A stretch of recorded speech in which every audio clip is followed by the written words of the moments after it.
নিরাপত্তার শঙ্কায় গতকাল স্থগিত করা হয় ঢাকা মহানগর নাট্য উৎসব। আয়োজকরা এজন্য মবকে দায়ী করেছে। তারা বলছে পুলিশও বন্ধের জন্য বলেছে, তবে তা অস্বীকার করেছে পুলিশ। সংস্কৃতি উপদেষ্টা জানান, নাট্যকর্মীদের একটি অংশ এর বিরোধিতা করেছে। এদিকে গতকাল চট্টগ্রামে বন্ধ করা হয়েছে বসন্ত বরণ অনুষ্ঠান। আজ বইমেলায় স্যানিটারি ন্যাপকিনের প্রদর্শনী নামিয়ে দেয় বাংলা একাডেমি। শনিবার বিকাল ৫টা থেকে বাংলাদেশ মহিলা সমিতি মঞ্চে উদ্বোধন হওয়ার কথা ছিল ঢাকা মহানগর নাট্য উৎসবের।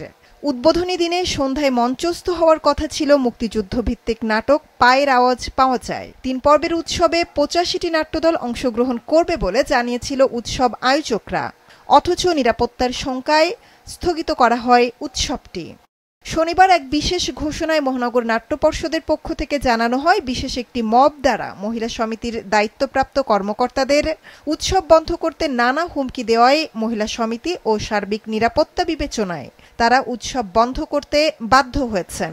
মহিলা সমিতি কর্তৃপক্ষের ওই যে নাম ফারুক আমাকে ফোন করে বললো যে এখানে কয়েকজন পুলিশ আসছিল, এসে বলতেছে যে ওরা তো পারমিশন পায় নাই, এটা করা যাবে না, বন্ধ করতে হবে। তবে মহিলা সমিতি মঞ্চ কর্তৃপক্ষ বিষয়টি অস্বীকার করছেন। মহানগর নাট্য পর্ষদের একজন সদস্য আমাদেরকে বলে যে আমাদের উৎসবটা আমরা স্থগিত করছি। না না, কোনো থ্রেট না, না, এখানে কেউ ভাঙচুর করে নাই, কেউ আসেও নাই। মহিলা সমিতি যদি এখন আমাদেরকে অনুমতি দেয় তাহলে কালকে বললে কালকে, পরশু বললে পরশু, যখন বলবে যখন অনুমতি দেবে তারপর থেকে আমরা উৎসব শুরু করব। এদিকে এই বিষয়ে আজ এক ফেসবুক স্ট্যাটাসে সংস্কৃতি বিষয়ক উপদেষ্টা মোস্তফা সরোয়ার ফারুকী দাবি করেছেন, কোনো মব নয়, নাট্যকর্মীদেরই একটি অংশ জুলাইয়ের নেতিবাচক ভূমিকার জন্য এই আয়োজনের বিরোধিতা করেছে। এই নাট্যোৎসব বন্ধে পুলিশের পক্ষ থেকে কোনো ধরনের নির্দেশনা দেওয়া হয়নি মর্মে বক্তব্য প্রকাশ করেছে ঢাকা মহানগর পুলিশ। আমরা কখনোই এখানে কোনো রকমের অনুষ্ঠানটাকে নিষেধাজ্ঞা দেওয়া বা স্থগিত করা বা বন্ধ করা এরকমের কোনো কিছু ঢাকা মেট্রোপলিটন পুলিশের পক্ষ থেকে ছিল। তারা কি কারণে কোন প্রেক্ষিতে করেছেন বিষয়টা আমরা খতিয়ে দেখব।